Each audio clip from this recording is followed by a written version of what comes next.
Hey, I'm Gary Striegler, and I wanted to shoot a short video today sharing how I go about installing an exterior door. Now, this door is actually a little bit different than a lot of them because I'm actually going to put a transom above it. And all that is just a box I make out of door jamb material that we buy a piece of insulated glass and put over it.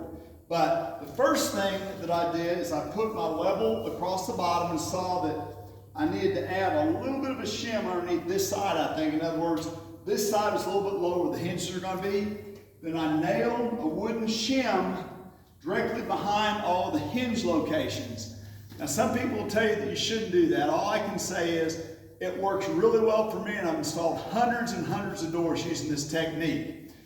The other thing that's important is I put the thick edge of the shim on this side where the hinge knuckles are going to be. That's going to tend to maybe tilt the jamb, pry the jamb open just a tiny bit when I install it, but that'll keep the hinges from binding up. Again, you want the thick part of the shim to be on the side where the hinges are going to come out.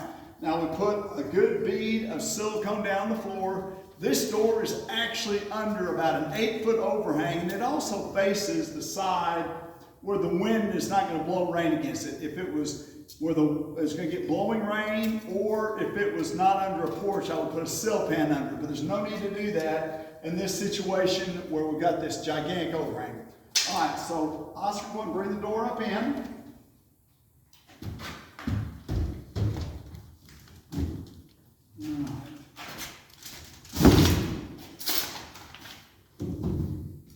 Now, a lot of times I would actually remove the door from the jamb and install the, roughly fit the jamb in and then put the door in. It's a lot easier to handle that way. But this door actually has fixed pin hinges where you can't remove the pins. I don't know why they did that on a door that swings in. If the door swung out, you want to do that so someone couldn't break into your house. I'm nailing just right back through.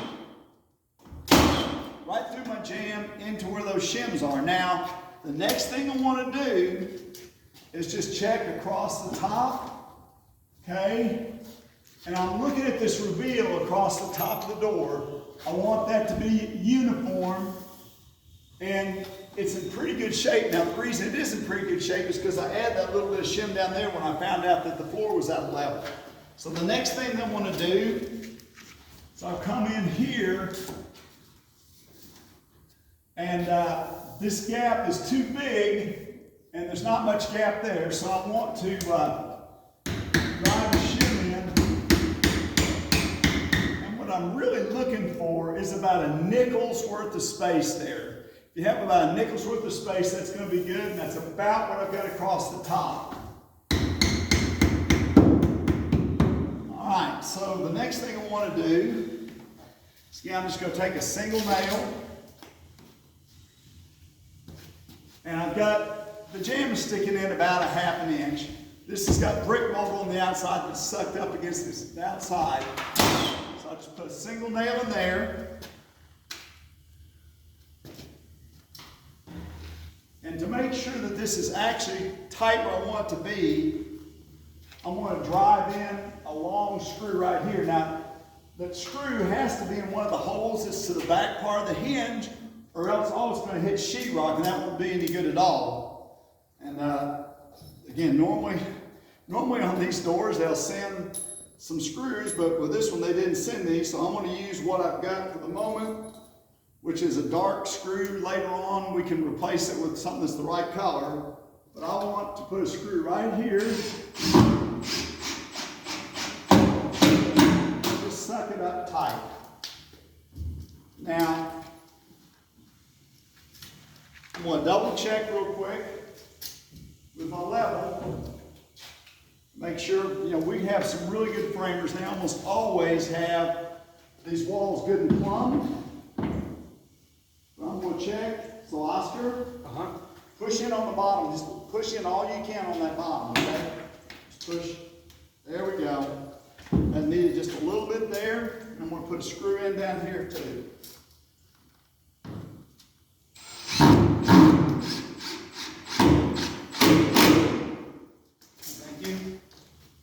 Now I'm going to look one more time.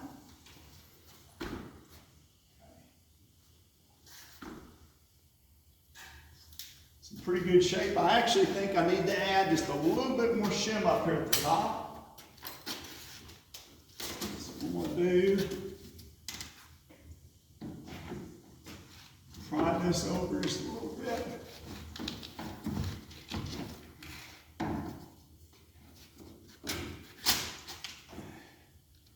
I'll put a thin edge coming back this way.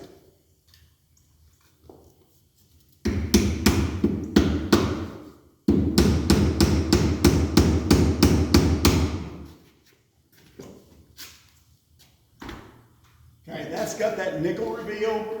Again, I'm in good shape here. This jamb is actually bowed up in the middle, so I'm gonna probably have to use a 2x4 across the top before I put my transom in to get that reveal right. There's not much I can do about that now.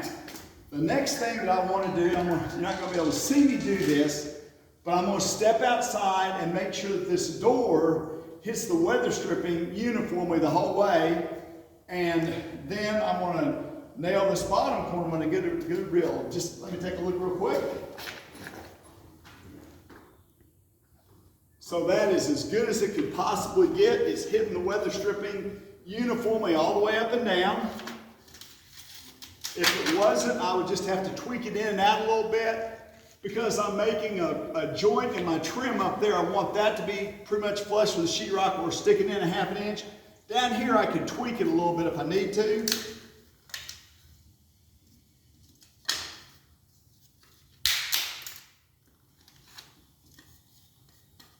Get just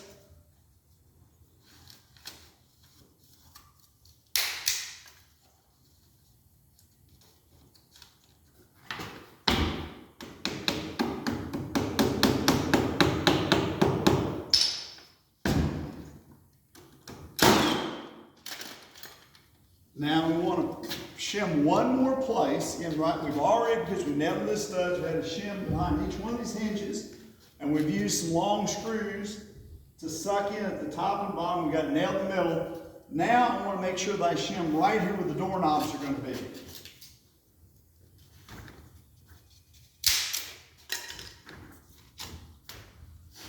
So I've got about the space of a nickel at the bottom. I've got about a nickel gap at the top. And I've shimmed this to where I've got about a nickel right there.